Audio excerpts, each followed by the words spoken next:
बिस्मिल्लाहिर्रहमानिर्रहीम। अस्सलाम वालेकुम डियर व्यूवर्स, कैसे हैं आप? उम्मीद करती हूँ बिल्कुल ठीक होंगे, मज़े में। आयशा खान डहाब का सदाबहार खाने में वेलकम कहती है।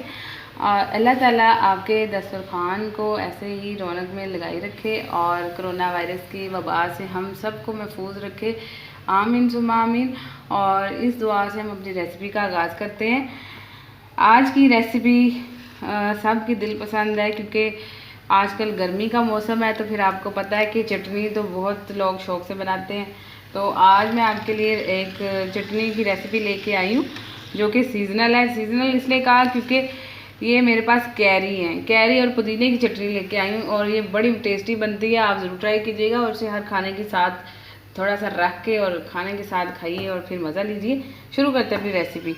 बिस्मिल्लाहिर्रहमानिर्रहीम। जी, मेरे पास एक कैरी है, इसको मैंने पील ऑफ कर लिया, इसका छिलका उतार के इसको मैंने यूँ बारीक बारीक काट लिया। एक ब्लेंडर में डाल देंगे।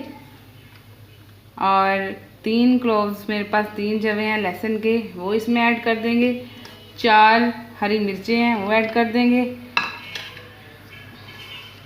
आधा कप मेरे पास पुदीना है, वो ऐड करेंगे। बिस्मिल्लाह। इसके साथ ही साथ मेरे पास कुछ स्पाइसेस हैं। मेरे पास 1 टेबलस्पून है नमक, आप अपने टेस्ट के मुताबिक कम या ज़्यादा कर सकते हैं।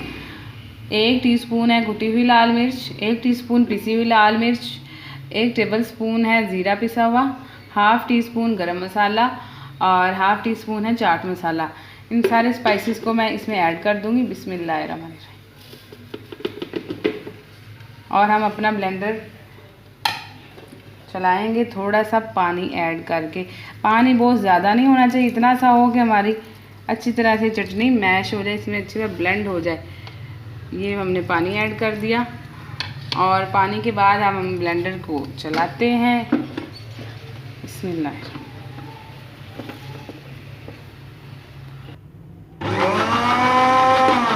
हाँ जी, ज़बरदस्त सा हमने ब्लेंड कर लिया है। अब हम इसको डिश आउट करके दिखाते हैं आपको। ये देखिए, बड़ी ज़बरदस्त सी हमारी कैरी की चटनी विद पुदीना तैयार है। जी, तो आई होप कि आपको ये मेरी वीडियो बहुत पसंद आई होगी और मेरी वीडियो को लाइक शेयर करना मत भूलिएगा।